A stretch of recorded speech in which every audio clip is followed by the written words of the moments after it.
Nous sommes encore ravis de vous retrouver pour ce temps de culte de la Pentecôte aujourd'hui. Nous allons célébrer le Roi des Rois et encore lui donner la place qui lui revient dans nos foyers, dans nos vies, qu'il soit encore Seigneur ce matin. Alors, sans plus tarder, nous vous invitons en tout cas à élever vos voix avec nous, adorer le Roi des Rois avec nous, l'inviter à prendre place au milieu de nos louanges. Il est le Dieu qui siège au milieu de nos louanges, de nos actions de grâce. Alors que nos voix s'élèvent ce matin, que nos cris de joie s'élèvent ce matin.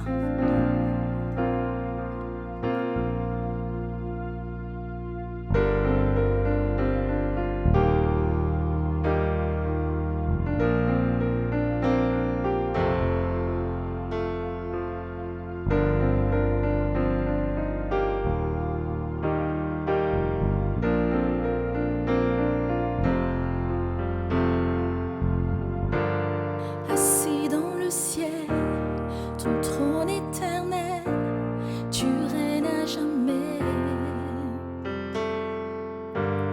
Vêtu de splendeur, entouré d'honneur et de majesté, les anges chantent à toi la gloire.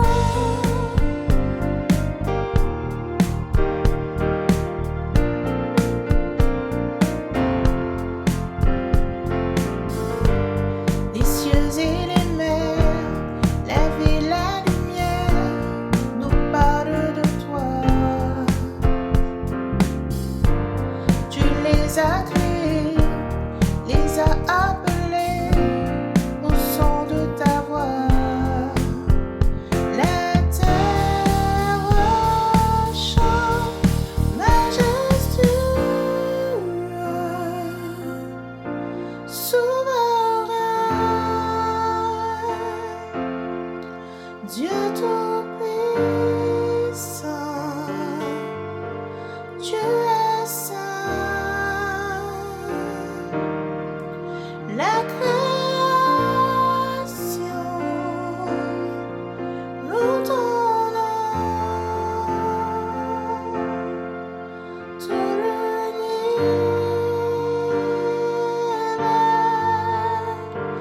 déclare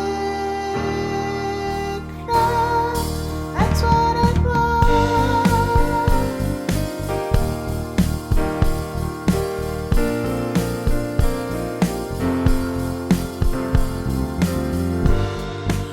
Serviteur, tu vins sur la terre révéler l'amour. Divin créateur, merveilleux sauveur, tu vis pour toujours. Tes enfants chantent majestueux, souverain.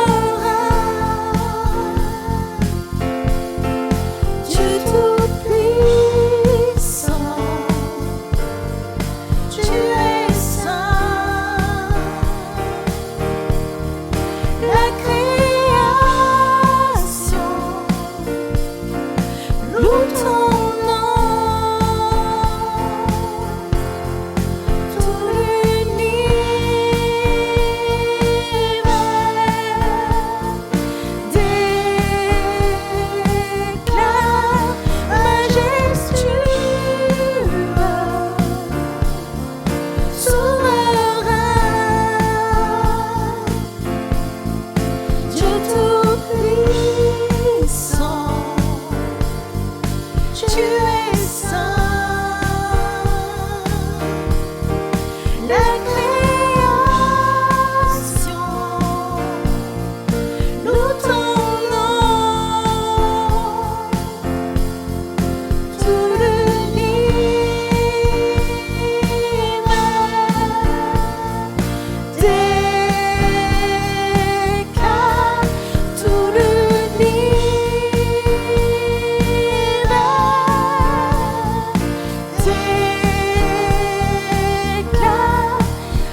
de ces lieux. Tu es le maître de ce temps. Prends toute la place qui te revient. Conduis-nous dans les profondeurs de ta présence. Conduis-nous dans les profondeurs de ton amour. Conduis-nous dans les profondeurs de ta grâce.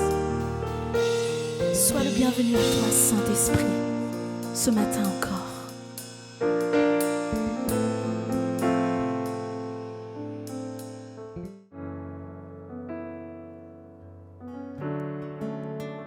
Seigneur, ouvre les écluses des cieux ce matin.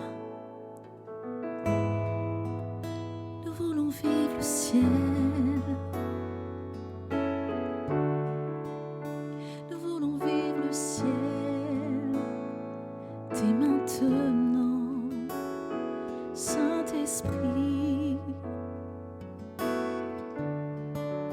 Viens, Saint-Esprit.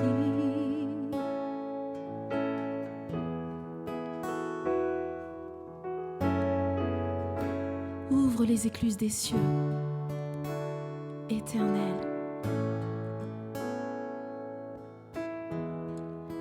Laisse couler, laisse couler. Ouvre les écluses des cieux, laisse couler, laisse couler.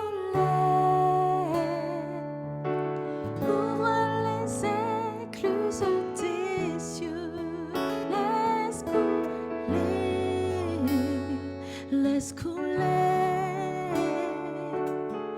ouvre les écluses des cieux. Je sens la pluie de ton amour, je sens le vent de ton esprit. Fais-nous vivre et des battements de ton cœur.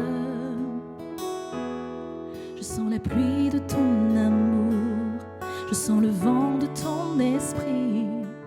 Fais-nous vivre et des battements de ton cœur. Oui, laisse couler, laisse couler.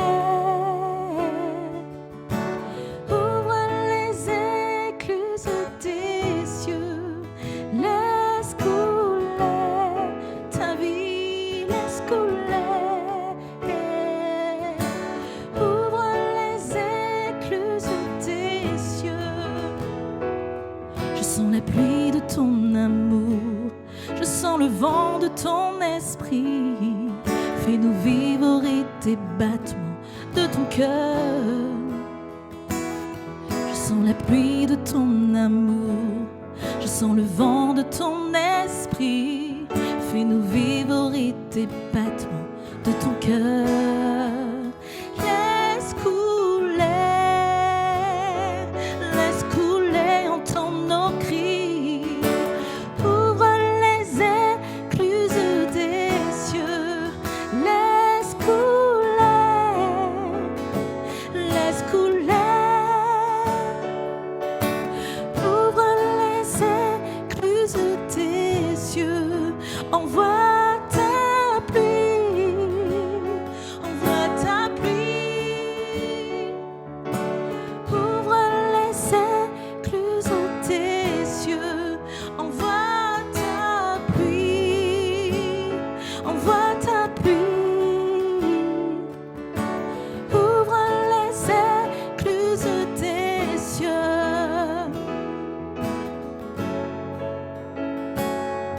Personne n'est comme toi, Saint-Esprit. Personne n'est comme toi. Tu sais nous consoler, tu sais nous parler, tu sais nous toucher, tu sais changer nos vies. Nous crions après toi aujourd'hui. Nous t'appelons au Saint-Esprit. Viens régner dans nos vies. Viens régner. Alléluia. Personne n'est comme toi. Tu es le Dieu trois fois saint. Personne n'est comme toi. Tu es le Dieu trois fois saint. Personne n'est comme toi. Personne n'est comme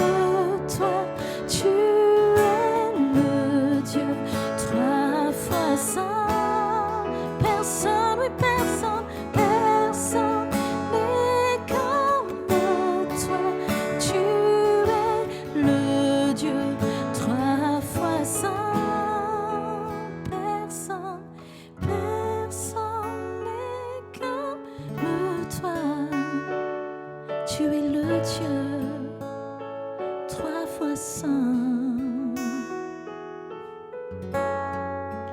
Laisse couler ta vie, laisse couler ton esprit sur nos vies.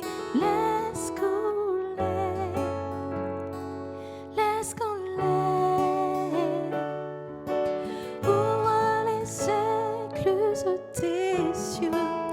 Laisse couler, laisse couler. Ouvre les écluses de tes yeux. Laisse couler.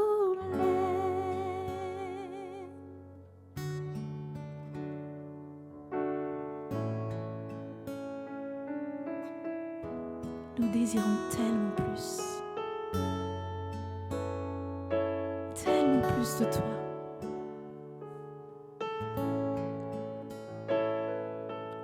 Que ton règne vienne.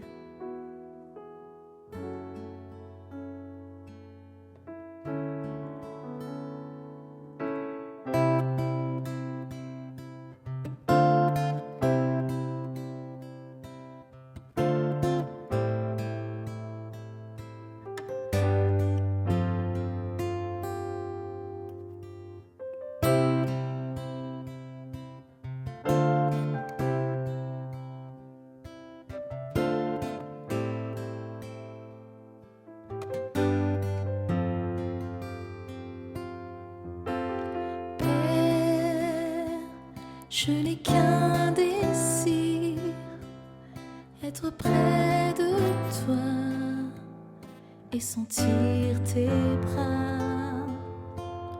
Oh Père, tu as envoyé ton Fils bien-aimé pour quiconque croit.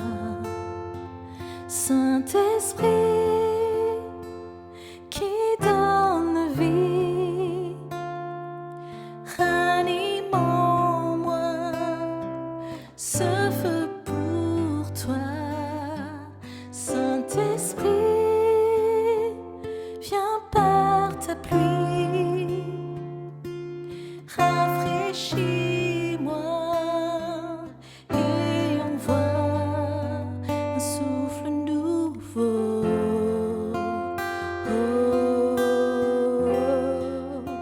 Un souffle nouveau.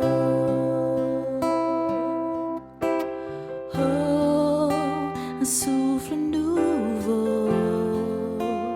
Oh, un souffle nouveau.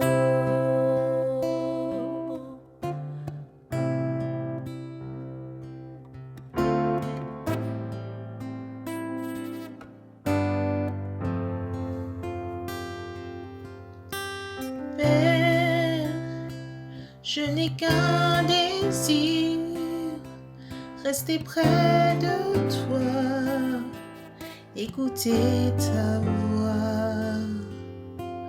Oh Père, tu m'as tout donné et c'est à tes pieds que je veux rester. Saint-Esprit,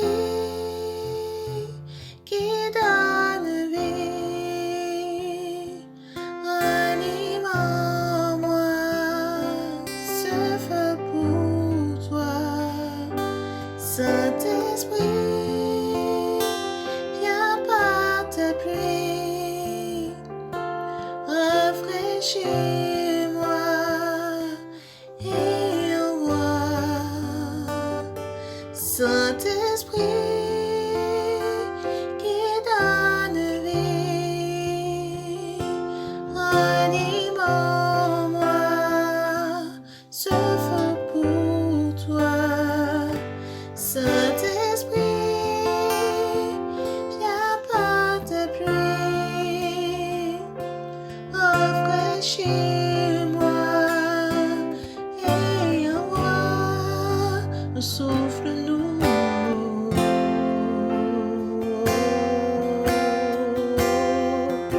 Un souffle nouveau.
Alléluia. Que ton règne vienne, que ta gloire descende. Viens Saint-Esprit, ranime nos vies, embrase nos vies. Que ton règne vienne, ta gloire descende. Saint-Esprit, Saint-Esprit, viens par ton vent, Saint-Esprit, viens rafraîchir nos vies. Continue ton œuvre en nous, Saint-Esprit. Nous voulons encore plus ressembler davantage à Jésus. Fais ton œuvre en nous. Viens régner sur ce pays.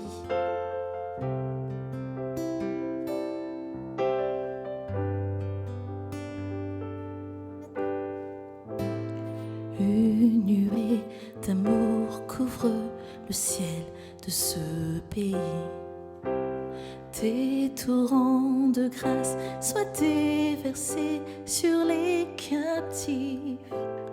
Une nuée d'amour couvre le ciel de ce pays. Des torrents de grâce soient déversés sur les captifs.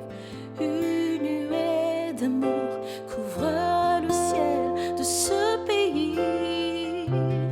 Des torrents de grâce soient déversés sur les captifs. Une nuée d'amour couvre le ciel de ce pays. Des torrents de grâce soient déversés sur les captifs. C'est notre prière. Une nuée d'amour couvre le ciel de ce pays. Des torrents de grâce soient déversés sur les captifs. Viens, une nuée d'amour couvre le ciel de ce pays. Oui, des torrents de grâce soient déversés sur les captifs. Alléluia. Merci pour ton esprit, Seigneur, qui est présent dans nos vies. Merci pour ton esprit, Seigneur, qui fait la différence dans nos vies et qui fait la différence dans ce pays. Merci pour ton esprit qui nous conduit. Nous, tes enfants, les enfants de Dieu, conduits par l'Esprit de Dieu. Nous avons cette assurance, Seigneur mon Dieu, que nous sommes conduits dans ce monde, non pas avec une sagesse charnelle comme dit ta parole, mais par ta grâce et par la force de ton esprit qui habite en nous, par l'autorité que tu nous as donnée. Seigneur Jésus, tu as dit ni par puissance ni par force, mais par mon esprit. Merci Saint-Esprit de t'être saisi de nous aujourd'hui. Merci Saint-Esprit de prendre le règne dans nos vies.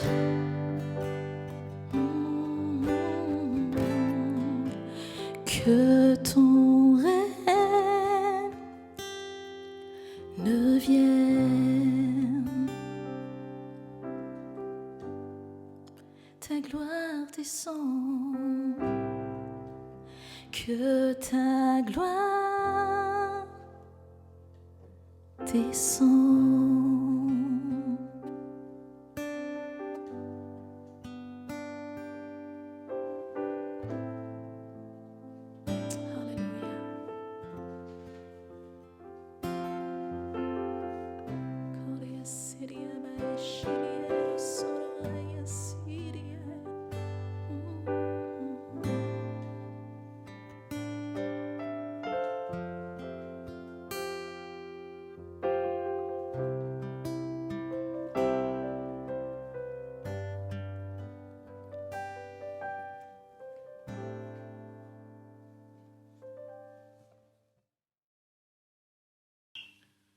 Bonjour à tous, je suis content de vous retrouver ce matin pour partager la parole de Dieu.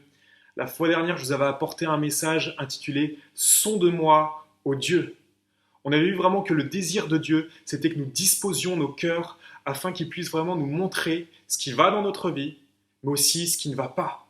Afin que vraiment on lui demande pardon pour ces choses qui ne vont pas et qu'on puisse marcher dans la repentance pour être complètement libéré de ces choses vraiment mauvaises qui sont dans notre vie. Peut-être que dans les semaines passées et que dans les mois passés, tu as vraiment été dans cette démarche-là et que le Seigneur t'a montré des choses. Et toi, parce que tu aimes le Seigneur, tu as demandé pardon pour ces choses-là et tu as vraiment marché dans une démarche de repentance. Mais, depuis, tu t'es rendu compte aussi vraiment que le péché était encore là dans ta vie, que ces choses pour lesquelles tu as demandé pardon au Seigneur, tu t'es rendu compte que tu étais retombé dedans. Peut-être une fois, peut-être plusieurs fois. Et quand tu vois tout ça, tu te dis, mais est-ce que je vais vraiment être libre un jour de ce péché? Peut-être que ça a entraîné dans ta vie, dans ton cœur, du découragement. Peut-être que finalement, en fait, tu es en train de vivre ce que Paul y décrit dans l'Épître aux Romains, au chapitre 7.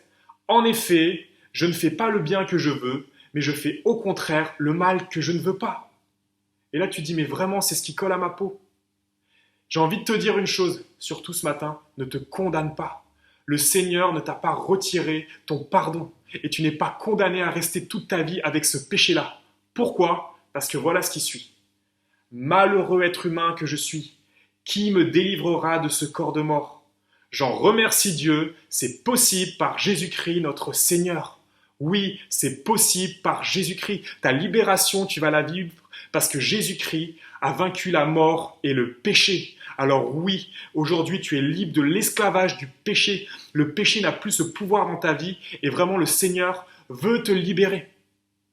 Il y a une chose très importante qui a à prendre en compte, c'est que souvent, parce que c'est Dieu qui agit, que ce soit pour nous guérir d'une maladie, que ce soit pour nous libérer d'un péché ou autre chose, on se dit qu'on va prier, on va lui demander pardon et on va être exaucé instantanément.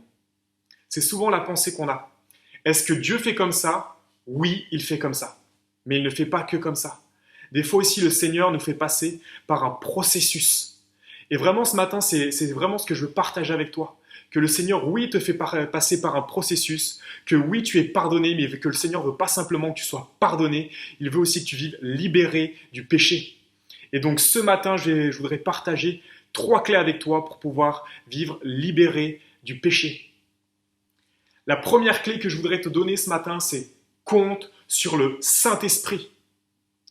Souvent, quand on parle du Saint-Esprit, souvent quand on demande aux gens quelles sont les idées qu'ils associent au Saint-Esprit, ce qui vient généralement, c'est le baptême du Saint-Esprit, le parler en langue, le fruit de l'Esprit, les miracles, la puissance, etc. C'est toutes ces idées-là qui viennent. Et pourtant, quand on regarde bien, Dieu, quand il parle de son Esprit, il a choisi de l'appeler le Saint-Esprit. L'Esprit Saint. C'est pas un hasard. Moi, j'ai jamais vu quelqu'un qui ressortait d'un restaurant qui s'appelait Owok ou Hokkaido qui disait « Mais je comprends pas, on m'a pas servi de nourriture portugaise ». Il n'y a personne qui a cette réaction-là. Parce que quand on sort d'un restaurant qui s'appelle comme ça, on sait très bien qu'on y a été y manger de la nourriture asiatique. Le nom, c'est quelque chose qui est important. Et d'ailleurs, quand on regarde les marques, souvent, le nom n'est pas choisi au hasard. C'est parce que par le nom, on essaie de communiquer un message. Dieu, c'est pareil. Par le nom qu'il a donné à son esprit, il nous communique un message. L'Esprit Saint, c'est le spécialiste de la sainteté. Qui peut être mieux placé que lui vraiment pour t'aider dans cette lutte contre le péché? Qui? C'est le spécialiste de la sainteté. C'est celui qui est là, comme on l'a vu la fois passée, qui est là, qui va sonder ton cœur. C'est celui qui est là et qui va te montrer ce qui ne va pas. C'est celui qui est là et qui va te convaincre de péché. Mais pas seulement. Jésus, quand il a parlé du Saint-Esprit, il l'a appelé le Consolateur. Voici ce qu'il est écrit dans Jean 14 au verset 16. « Et moi, je prierai le Père, et il vous donnera un autre Consolateur, afin qu'il demeure éternellement avec vous. » Ici, Jésus, il appelle le Saint-Esprit le Consolateur. En grec, consolateur, c'est le mot paraklétos. Mais en fait, quand on regarde le mot paraklétos, il y a plein d'autres idées que celles de consolateur qui lui sont associées. On a aussi l'idée d'avocat, mais pas que. Avec le mot paraklétos, on a l'idée d'aide. Celui qu'on peut appeler pour nous aider, celui qu'on peut appeler à nos côtés. Et le Saint-Esprit, c'est ça. C'est celui qui est à tes côtés. C'est celui qui est là pour t'aider. Ce qui est intéressant aussi, c'est qu'on voit dans ce verset que Jésus appelle le Saint-Esprit un autre consolateur. S'il dit que le Saint-Esprit est un autre consolateur, c'est parce qu'il y en a eu un premier. Et c'était lui. C'était lui ce premier consolateur. Mais là, ce qui est vraiment intéressant dans le mot « autre », c'est qu'on dit « oui, il y en a un qui est différent ». Mais dans la notion de « autre » ici, c'est différent, mais de la même nature. Le Saint-Esprit, il est de la même nature que Jésus. Jésus, c'est celui qui a vaincu la mort et le péché. Le Saint-Esprit, c'est celui qui est là et qui va être là concrètement pour t'aider à vaincre le péché dans ta vie. Vraiment, compte sur lui, parce qu'il est là pour ça. Il n'est pas simplement celui qui va être là et qui va examiner ton cœur. Il n'est pas simplement celui qui va être là et qui va te convaincre de péché. Il est aussi celui qui va être là et qui va te permettre de vivre débarrassé du péché. Alors, compte sur lui concrètement. Ça veut dire que, alors que tu es là dans ta vie de tous les jours et que tu sens que la tentation est en train de venir et que tu vas retomber dans le péché dans lequel tu as demandé pardon pour le Seigneur, prie. Prie à haute voix aussi, tu es dans un lieu public. Prie dans ton cœur, demande au Saint-Esprit vraiment de t'assister pour ne pas céder à la tentation. Demande au Saint-Esprit, demande à Dieu vraiment de te donner du discernement aussi pour peut-être te permettre d'éviter de tomber dans des situations dans lesquelles tu sais où la tentation va venir.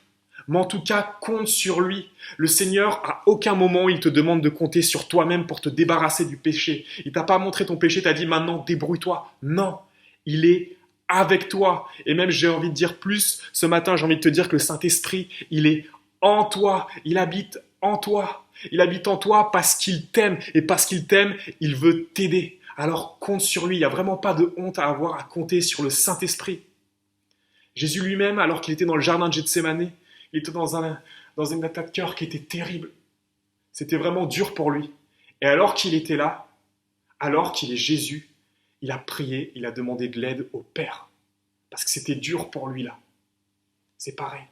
Alors que c'est dur pour toi, demande de l'aide au Saint-Esprit. C'est la première clé. Compte sur le Saint-Esprit pour vivre libéré du péché. Deuxième clé que je voudrais voir avec toi ce matin, c'est manifeste la grâce. Je vais prendre avec vous ce texte dans Matthieu 18, des versets 15 à 17. Voilà ce qui est écrit. Si ton frère a péché contre toi, va et reprends-le seul à seul. S'il t'écoute, tu as gagné ton frère. Mais s'il ne t'écoute pas, prends avec toi une ou deux personnes, afin que toute l'affaire se règle sur la déclaration de 2 ou de 3 témoins. S'il refuse de les écouter, dis-le à l'Église. Et s'il refuse aussi d'écouter l'Église, qu'il soit à tes yeux comme le membre d'un autre peuple et le collecteur d'impôts. Ici, la première chose qu'on voit dans ce texte, c'est qu'on ne rigole pas avec le péché. Que le péché, c'est vraiment quelque chose de sérieux, que c'est vraiment quelque chose de grave. Et ça, vraiment, on le voit à travers le mot « reprends-le », à travers les mots « reprends-le ». Quand on regarde le mot « reprends » dans le grec, en fait, les idées qui sont associées, c'est vraiment des idées qui sont dures. C'est condamner, blâmer, punir. Et donc, vraiment, on voit que le péché, c'est vraiment une affaire sérieuse. C'est pas une affaire qu'on peut minimiser. Et ça, c'est vraiment quelque chose qu'on comprend très bien parce que finalement, Jésus, il a quitté sa place auprès du Père. Il s'est fait simple homme. Il a même été mis au rang des brigands et il a été crucifié sur la croix à cause du péché. Et on voit très bien qu'on ne peut pas rigoler avec le péché. On voit très bien qu'on ne peut pas être là et le minimiser. On ne peut pas être là et se dire non, mais c'est pas grave. Dieu est amour, Dieu fait grâce, donc c'est pas grave. Et puis en plus, dans la parole, il y a marqué que la grâce surabonde là où le péché a abondé. Non, non. Parce que c'est à cause du péché que Jésus a dû mourir sur une croix comme un brigand. C'est à cause du péché qu'il a dû quitter sa place auprès du Père. C'est à cause du péché qu'il s'est retrouvé tout seul. C'est à cause du péché qu'il a souffert tout ce qu'il a souffert. Alors on ne peut pas minimiser le péché. Le problème en plus, c'est que lorsqu'on minimise le péché, on minimise la grâce de Dieu. Pourquoi je dis ça ? Dans Luc 7, il y a l'histoire de la femme pécheresse. Qu'est-ce qui nous est dit dans ce texte? Il nous est dit que Jésus, il était en train de manger chez un pharisien et alors qu'il mangeait, il y a une femme pécheresse qui est rentrée. Et cette femme, elle s'est complètement humiliée devant le Seigneur. Elle s'est allongée devant le Seigneur et puis elle lui a mouillé ses pieds avec ses larmes. Et ensuite, elle a essuyé ses pieds avec ses cheveux, elle lui a mis du parfum sur les pieds. Et alors qu'elle faisait cela, le pharisien il était là et il s'est dit, mais qui est cet homme Jésus? À coup sûr, ça ne peut pas être un prophète. À coup sûr, ça ne peut pas être un homme qui nous vient de Dieu. C'est pas possible, il ne laisserait pas faire ça. Et Jésus conclut cette histoire en disant, celui à qui on pardonne peu, aime peu. Qu'est-ce qu'il veut nous dire là-dedans? Il veut nous dire en fait, le Seigneur, que celui qui croit qu'on lui pardonne que peu de choses, celui-là aimera peu. Quand on minimise le péché, en fait, on ne se rend pas compte de toute la grâce que le Seigneur nous fait. Et comme on ne se rend pas compte de la grâce que le Seigneur nous fait, on ne se rend pas compte de tout l'amour qu'il a pour nous. On ne peut pas minimiser le péché. On ne peut pas minimiser le péché. Parce qu'on va être dans une relation, finalement, dans une relation où on va pas pouvoir vivre tout ce que le Seigneur a prévu pour nous. Parce qu'on ne va pas considérer la grâce, on ne va pas considérer tout l'amour qu'il a pour nous. Ne rigole pas avec le péché. Ne rigole pas avec le péché dans ta vie. Ne le minimise pas. Et j'ai envie de dire vraiment, le fait que le péché, c'est vraiment quelque chose vraiment qu'il ne faut pas prendre à la légère. On a l'impression que c'est aussi dans la suite du texte. Parce que finalement, quand on regarde l'histoire, ça finit par un homme qui, lui, ne veut pas reconnaître son péché, qui, lui, ne le confesse pas, qui, lui, ne veut pas le déposer, ne veut pas l'abandonner. Et là, on peut se dire, oui, vraiment, là, on va vers quelque chose qui est dur. Et cette idée-là, elle est d'autant plus renforcée que là, le Seigneur nous donne 3 étapes très claires. Et on a l'impression que c'est vraiment 3 étapes qui sont données pour régler le problème, que l'important, c'est que le problème soit réglé. Je crois que si on s'arrête à cela, à cette vision-là sur ce texte, on se trompe, parce que ce n'est pas selon le cœur de Dieu. Moi, je crois que le cœur du Seigneur, il est tout autre dans ce texte. Parce que oui, il y a bel et bien 3 étapes qui sont citées. Et quand on regarde en détail ces 3 étapes, on voit que dans la première, alors qu'un frère a été surpris en train de pécher, celui qui l'a surpris, il va tout seul. Tout seul. Si ça ne marche pas, ok, il va y aller avec 1 ou 2 autres personnes. En fait, on se rend compte que le Seigneur nous dit d'y aller progressivement. Que le Seigneur nous dit, non, on ne va pas tout déballer au grand jour, parce que le but dans tout ça, c'est pas que la personne soit humiliée. Le but dans tout ça, c'est pas que l'affaire soit réglée en soi. Mais vraiment, le but dans tout ça et le cœur de ce qu'il y a sur le cœur du Seigneur, c'est que celui qui est dans le péché, il puisse reconnaître son péché et en être libéré. C'est ça le désir du Seigneur, c'est qu'il puisse être libéré de son péché. C'est ça. Plus j'ai envie de dire qu'il y a une autre chose qui nous montre vraiment toute la grâce que le Seigneur nous appelle à manifester. Quand on regarde bien, c'est vrai, oui, il y a 3 étapes. Oui, déjà, mon frère, je vais aller le voir seul, après avec 1 ou 2 autres personnes, et après on va régler ça dans l'assemblée. Mais il n'y a rien qui nous dit qu'en fait, le frère, on ne peut pas aller le voir plusieurs fois tout seul. Et même, je crois que c'est quelque chose qui est bon. Parce que alors qu'on est là et qu'il y a quelque chose qui ne va pas dans notre vie, c'est pas forcément à la première fois qu'on va nous dire que ça ne va pas qu'on va en prendre conscience. Il y a vraiment besoin que le Saint-Esprit puisse faire tout son travail. Et pour ça, on a aussi besoin des fois de laisser du temps aux gens. Ça ne veut pas dire qu'on doit être là et laisser 10 ans se passer pour que le problème se règle, c'est pas ça. Mais on doit rester à notre place, moi je crois. Parce que des fois, peut-être inconsciemment, on a l'impression qu'on a le rôle du Saint-Esprit. On a l'impression que c'est nous qui devons convaincre les personnes de pécher. Alors que le Seigneur, il n'a jamais dit ça. Celui qui convainc de pécher, c'est le Saint-Esprit. Et des fois aussi, on se trompe de place, peut-être inconsciemment. Et on prend même une place que Jésus lui-même n'a pas pris quand il était sur terre. Des fois, on est là et on arrive vers les gens et on les condamne. Et on les condamne. Les paroles qu'on a, c'est des paroles de condamnation. C'est des paroles de jugement. Et pourtant, dans Jean 3,17, il est dit « Dieu, en effet, n'a pas envoyé son Fils dans le monde afin que le monde soit jugé par lui, mais afin que le monde soit sauvé par lui. » Jésus lui-même, il n'était pas venu pour juger. Jérémie nous l'a partagé la semaine dernière avec l'histoire de cette femme adultère. Jésus lui-même n'est pas venu pour cela. Alors ne le faisons pas. Ne le faisons pas nous-mêmes. Ne soyons pas dans un état où on est là et finalement, alors qu'on croit combattre le péché, en fait on est là en train de combattre le pécheur. C'est vraiment pas la pensée du Seigneur. Le Seigneur veut qu'on manifeste sa grâce. Son but, c'est vraiment que celui qui est dans le péché soit relevé. Et il y a une dernière chose qui me fait dire que ça, c'est vraiment le cœur du Seigneur dans ce texte. C'est quand on regarde les versets précédents. Vraiment, je vous invite à les lire du verset 12 au verset 14. Et la petite histoire qui est au-dessus, le Seigneur, il a fini comme ça en disant « De même, ce n'est pas la volonté de votre Père Céleste qu'il se perde un seul de ses petits. » Et là, quand moi je lis ça, ça confirme bien le fait que Jésus, lui, ce qu'il veut qu'on fasse, c'est qu'on mette tout en œuvre pour que sa grâce puisse abonder vraiment dans celui qui a péché, dans la vie de celui qui a péché. Alors vraiment, manifestons cette grâce. Manifestons cette grâce à l'égard de celui qui a péché. Mais cette grâce, le Seigneur, il veut non seulement qu'on la manifeste à l'égard de celui qui a péché, mais il veut aussi qu'on se la manifeste à notre égard quand on a péché. Pourquoi je dis ça ?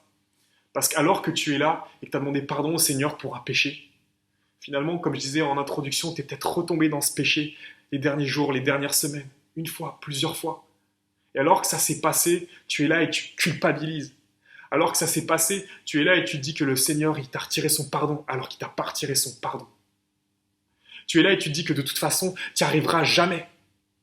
Tu es là et puis, de toute façon, clairement, ce qui se passe, c'est que tu ne te pardonnes pas tout ça. Le Seigneur veut que tu te fasses grâce. Pourquoi je dis ça ? Parce que dans le passage qu'on vient de prendre, là dans l'évangile de Matthieu, on voit vraiment que le Seigneur, il a mis en place vraiment, comme une sorte de protocole, mais pour que celui qui ne veut pas, celui qui a du mal à abandonner son péché, puisse le faire quand même. C'est vraiment ce qu'on voit. Parce qu'il est bien dit que si elle se trouve, alors que tu vas aller voir une personne et être là pour elle, elle ne va pas vouloir abandonner son péché. Et alors, il va falloir y aller à deux. Et après, peut-être qu'à un moment ou à un autre, il faudra que ça soit dit à l'église. Mais dans tout ça, en fait, on se rend compte que le Seigneur, il manifeste sa grâce pour des personnes qui n'ont pas forcément envie de changer. Et moi, ce que je me dis dans tout ça, c'est que si le Seigneur manifeste sa grâce comme ça pour des personnes qui, à la base, au moins en tout cas, n'ont pas envie de changer, à combien plus forte raison il la manifeste pour toi qui lui a demandé pardon et qui lui a demandé pardon d'un cœur sincère et qui a envie que ça change, qui est dans une réelle démarche de repentance. Et donc, si le Seigneur te fait grâce, accepte de te faire grâce à toi-même. Accepte de te pardonner. Parce que si tu ne le fais pas, le Saint-Esprit ne pourra pas être là et il ne pourra pas t'aider. Il ne pourra pas t'aider et tu vas rester dans ce péché que tu veux pourtant tant abandonner parce que tu aimes le Seigneur. Alors vraiment, fais-toi grâce. La troisième clé que j'aimerais voir avec vous ce matin, c'est que le Seigneur vous appelle à être unis pour vaincre, unis pour vivre libérés du péché. Dans cette partie-là, vraiment, je vais m'adresser non seulement à ceux qui sont là et qui sont en lutte avec un péché en ce moment, mais aussi à toi qui es là et qui a vu le péché dans la vie de quelqu'un d'autre.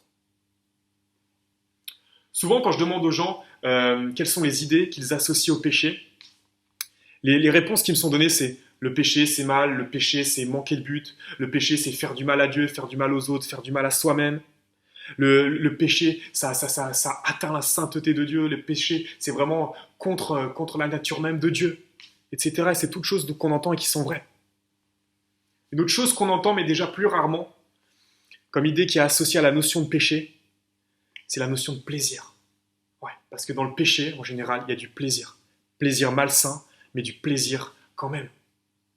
Et peut-être d'ailleurs que le Seigneur t'a montré un péché dans ta vie, et pour toi, c'est dur en ce moment.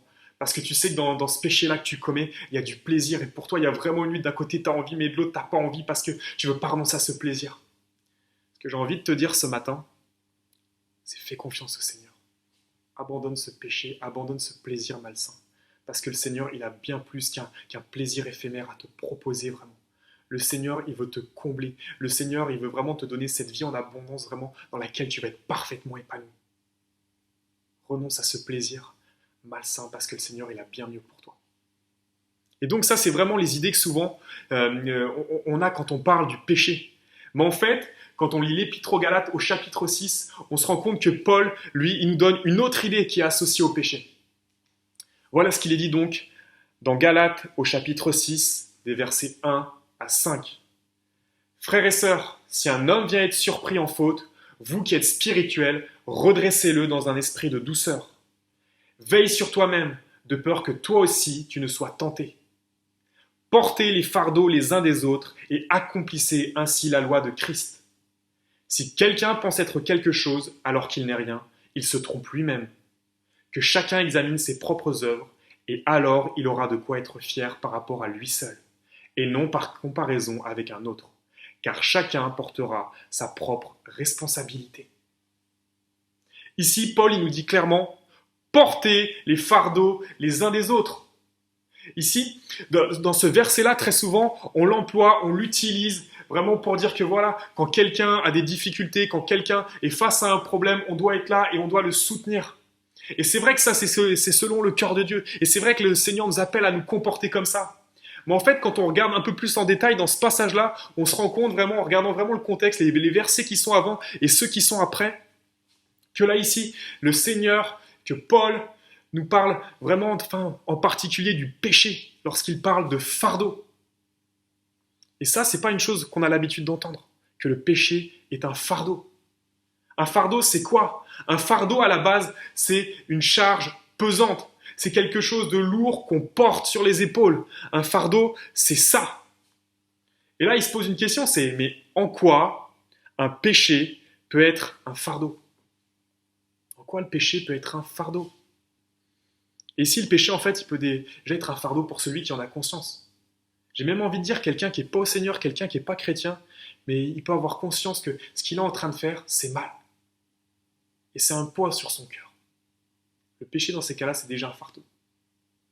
Mais le péché, j'ai envie de dire, c'est aussi un fardeau pour celui qui appartient au Seigneur, celui qui est là et qui a un péché dans sa vie, qui est en proie à ce péché, comme on l'a dit tout à l'heure, et qui est là et qui veut s'en débarrasser, qui a demandé pardon au Seigneur, mais finalement, le péché est encore là, et ça crée en lui de la culpabilité, et ça crée en lui vraiment, il est là, et puis il se dit, mince, mais je suis indigne, je ne peux plus venir devant le Seigneur. Et ça crée en lui du découragement parce que les semaines sont passées, les mois sont passés, mais le péché, il est encore là. Et peut-être même que ça peut aller jusqu'à l'amener à abandonner sa foi. Et là, on voit combien c'est dur quand on est face au péché vraiment et qu'on n'arrive pas à s'en défaire. À quel point ça peut être un poids, à quel point ça peut être un fardeau, à quel point ça peut être une souffrance. Il y a des choses que je me suis rendu compte en particulier ces derniers temps, c'est que oui, le péché peut être un fardeau, mais il peut être aussi un fardeau qui cache encore un plus gros fardeau. Qu'est-ce que je veux dire par là? Quelqu'un qui se drogue, le fait de se droguer peut être pour lui un fardeau. Mais là, le fait de se droguer peut cacher quelque chose de plus grand, un fardeau qui soit encore plus grand. Alors moi, je me rappelle, j'avais un copain durant mes études qui me racontait ça. Un jour, alors qu'on parlait, finalement, il me disait qu'il s'était mis à se droguer. Et là, moi, quand j'ai entendu ça, ça m'a surpris parce que ça lui ressemblait pas. Et en fait, il m'a dit, mais JB, faut pas se voiler la face. La vie, elle est pas si rose que ça. Il avait commencé à se droguer parce qu'il était en souffrance, parce qu'il n'était pas heureux dans sa vie.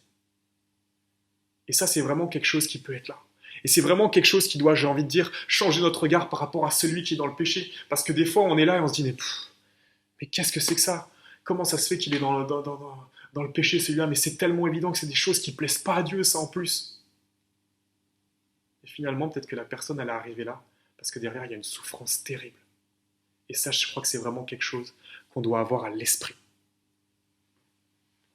La conception qu'on a du péché, c'est vraiment quelque chose qui est important.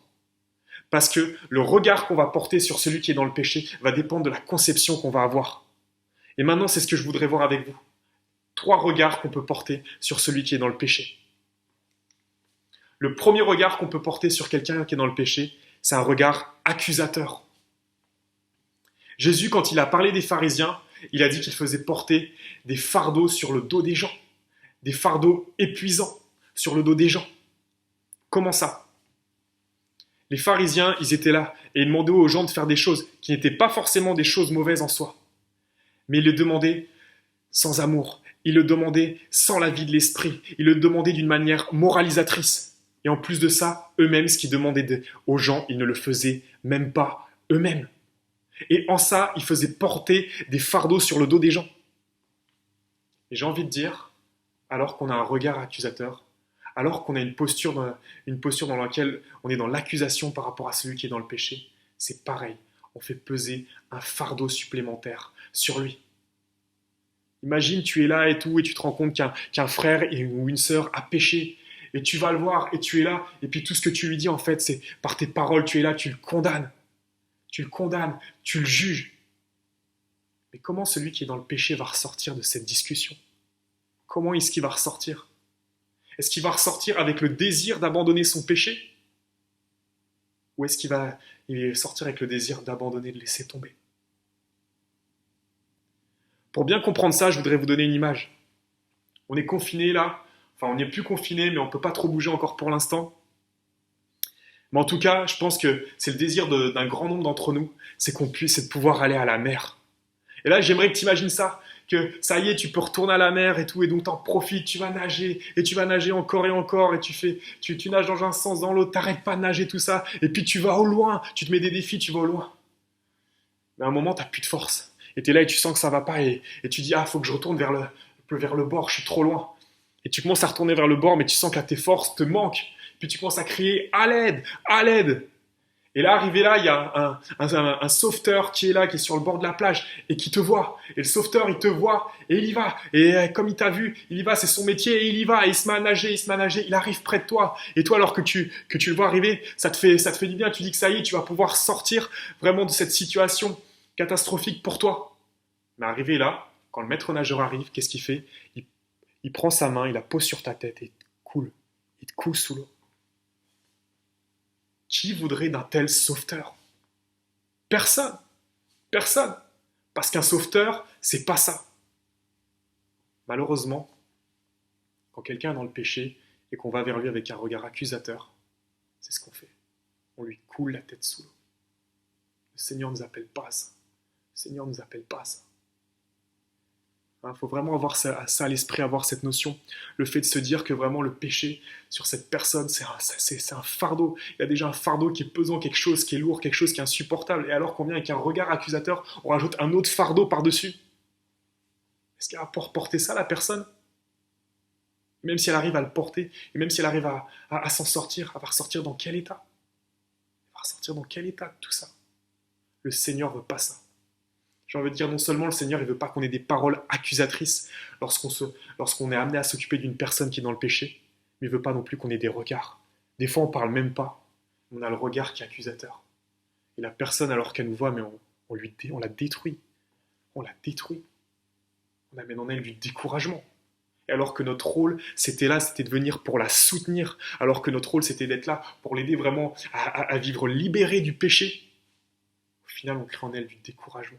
Au final, on risque de créer en elle vraiment finalement cette pensée de se dire mais c'est pas possible, ça sera toujours comme ça. Le Seigneur ne nous appelle pas à porter des regards accusateurs.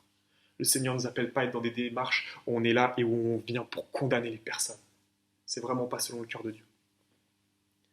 Le deuxième regard qu'on peut avoir, c'est avoir un regard neutre. On est là, on sait que la personne, elle est dans le péché, l'autre personne sait qu'on le sait et on sait que c'est un fardeau pour elle, et finalement on est là, on ne bouge pas. Je reviens à mon histoire vraiment à la mer. On retourne à la mer une deuxième fois, et pour la deuxième fois, tu es là et tu es prêt de te noyer. Je fais une petite parenthèse, ça fait 2 fois en 3 minutes que tu es prêt de te noyer, c'est peut-être le moment de prendre quelques cours de natation. Parenthèse fermée. Et toi, tu es là, tu es en train de te noyer. Et là, c'est pareil, tu vois sur le bord de la plage, tu vois qu'il y a un sauveteur. Et tu cries à l'aide, et tu cries à l'aide. Mais alors que tu cries à l'aide, tu le vois pas bouger. Tu le vois pas bouger. Et tu cries encore, et tu te débats toutes tes forces. Et lui, tu vois qu'il bouge pas. On va imaginer que l'histoire se termine bien, et qu'il y a finalement un autre sauveteur qui est venu te secourir, ou qu'une autre personne qui était là est venue te secourir, et que tout se termine bien. Mais par contre, quand tu vas sortir de l'eau, je suis sûr que tu vas avoir la pensée de te dire « Mais attends, là, il y a un problème. Il y avait un sauveteur ici, et il n'a pas bougé.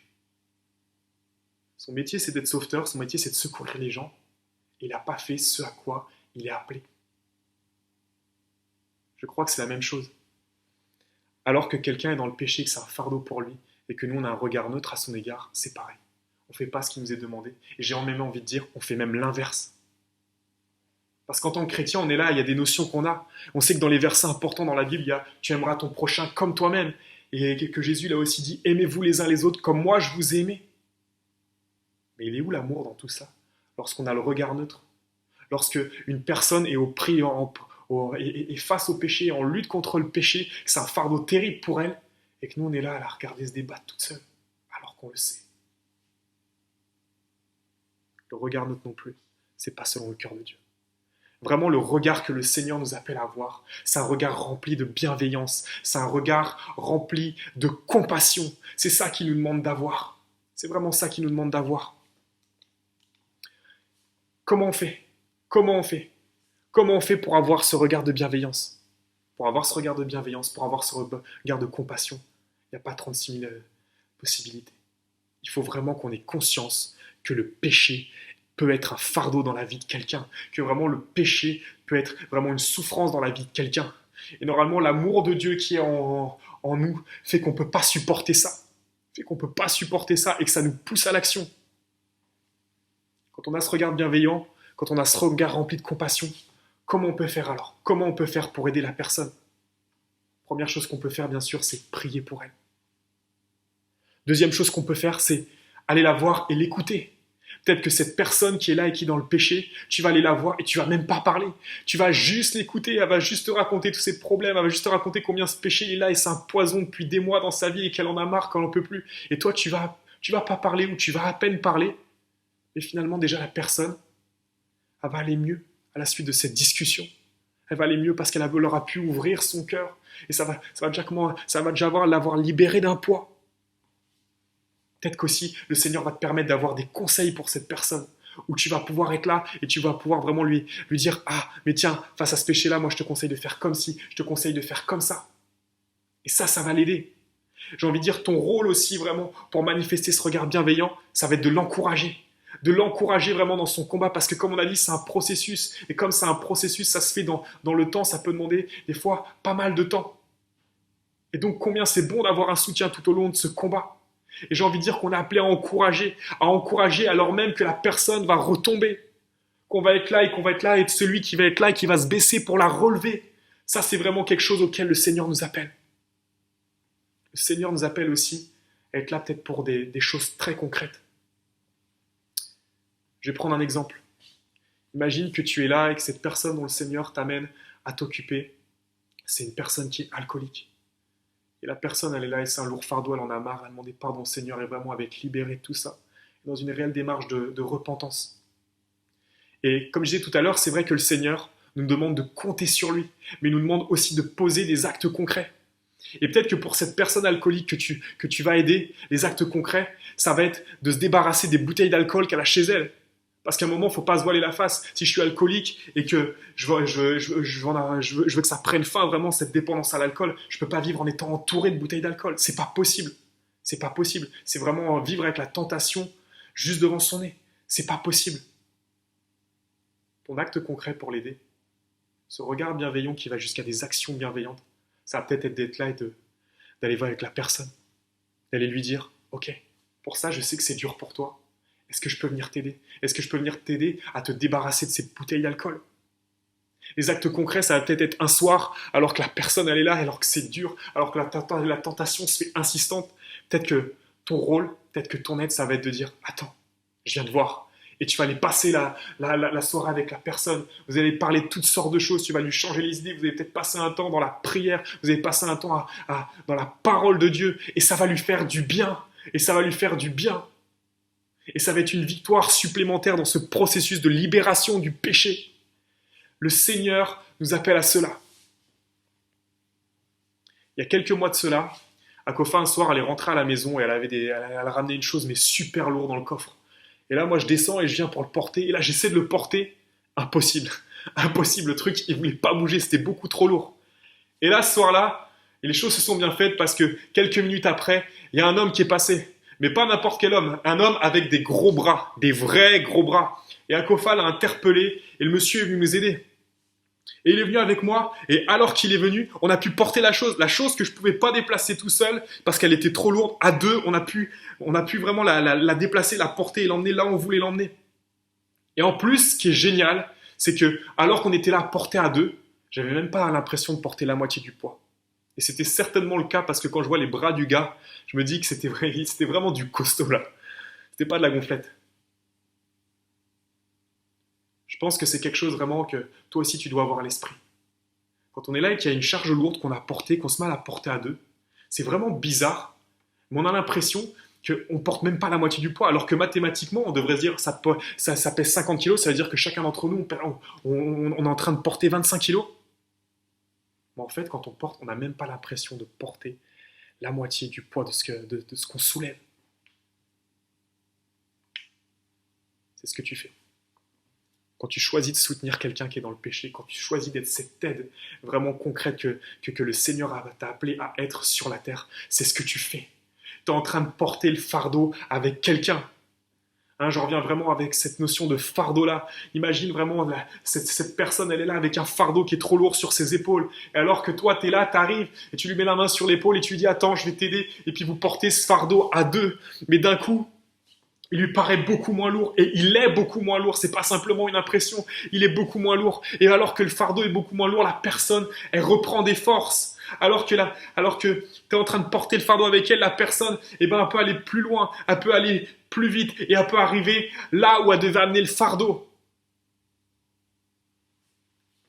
C'est la même chose par rapport au péché. Alors que tu es là et que tu soutiens une personne, la personne, tu lui fais reprendre courage. Là où elle était découragée, là où elle disait que par rapport au péché, c'était sans solution, que c'était un combat perdu d'avance, eh bien, finalement, elle retrouve courage, elle retrouve espoir, et jour après jour, elle prend des victoires, et que ça arrive tout ça jusqu'au point où elle finit par être libérée de ce péché. Et c'est là que le Seigneur, il est glorifié. C'est quand on a cet état de cœur-là. Et vraiment, c'est vraiment une invitation que je veux vous faire vraiment ce matin.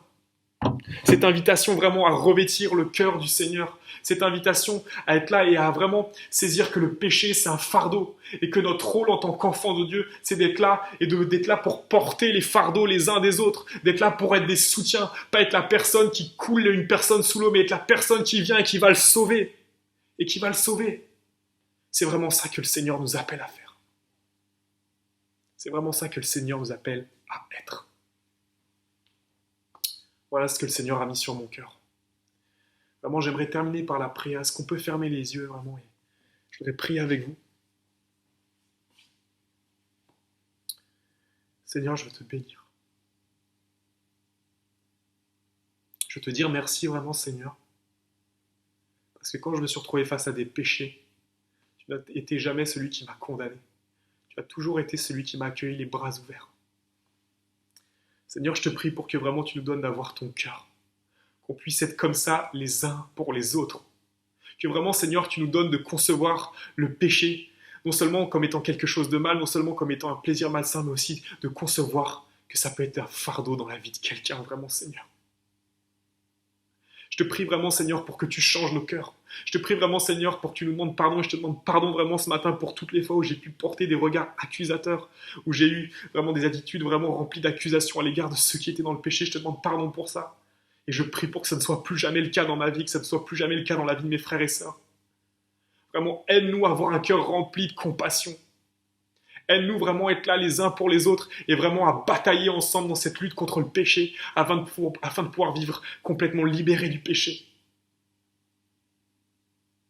Seigneur, je te prie aussi vraiment ce matin pour tous ceux vraiment qui sont dans cette démarche de repentance, pour tous ceux vraiment qui sont là, qui t'ont demandé pardon d'un cœur sincère et qui vraiment s'engagent vraiment pour vraiment ne plus être dans ce péché. Vraiment, Seigneur.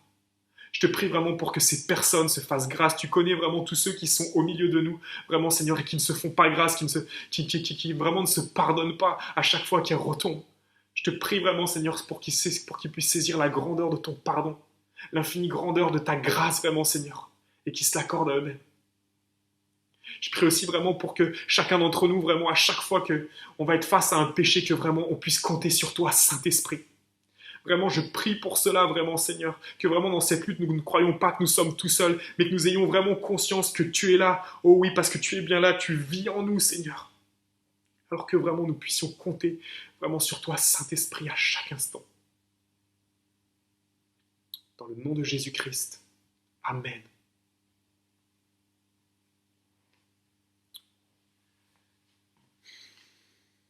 Je souhaite à tous une bonne semaine. Vraiment, j'espère que cette parole du Seigneur vous a fait du bien. Et je crois vraiment que tout ça, vraiment, c'est vraiment le programme vraiment pour chacun d'entre nous. C'est vraiment le programme pour notre assemblée. Le Seigneur est venu pour libérer les captifs. Le Seigneur veut te libérer. Crois-le et tu vas le vivre. Bonne semaine à tous et à très bientôt. Merci Seigneur pour ce puissant message. Pour finir notre culte de ce dimanche, nous vous avons réservé une petite surprise que je vous laisse découvrir.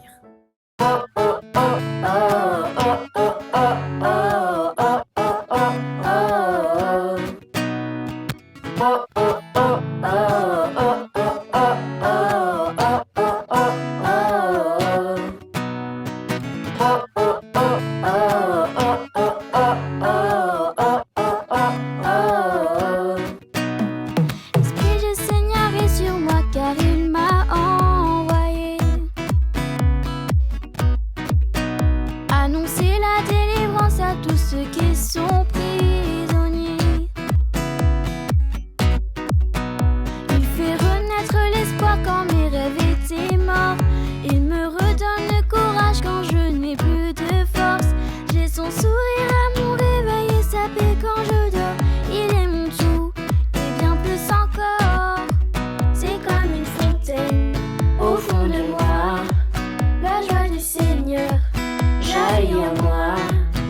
C'est un océan de vie qui déborde autour de moi, qui se répand partout sur mes pas. La joie du Seigneur est ma force. La joie du Seigneur est ma force. Quel que soit demain, je ne craindrai rien, car la joie du Seigneur est ma force. L'Esprit du Seigneur est sur moi. L'Esprit du Seigneur est en moi. Il remplit mon cœur, je suis sa demeure. Oui, l'Esprit du Seigneur est en moi.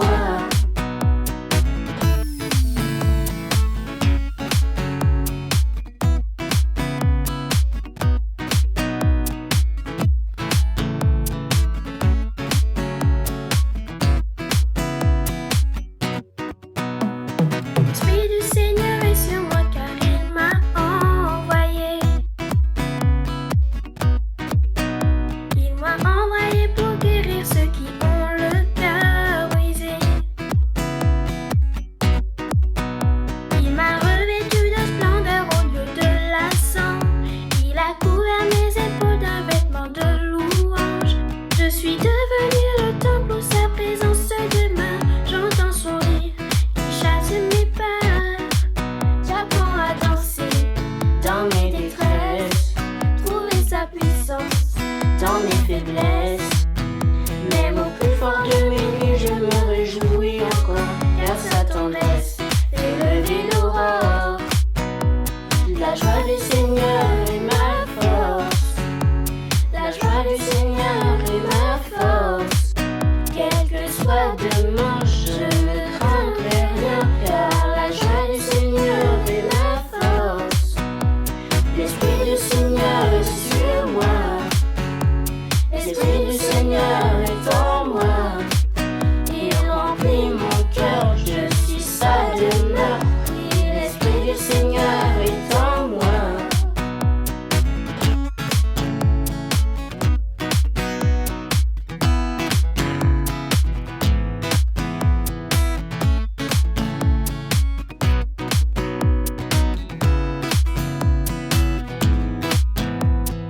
Esprit de vie, de liberté, remplis-moi jusqu'à déborder. Que ta rivière jaillisse en moi. Je veux ta joie, joie, joie.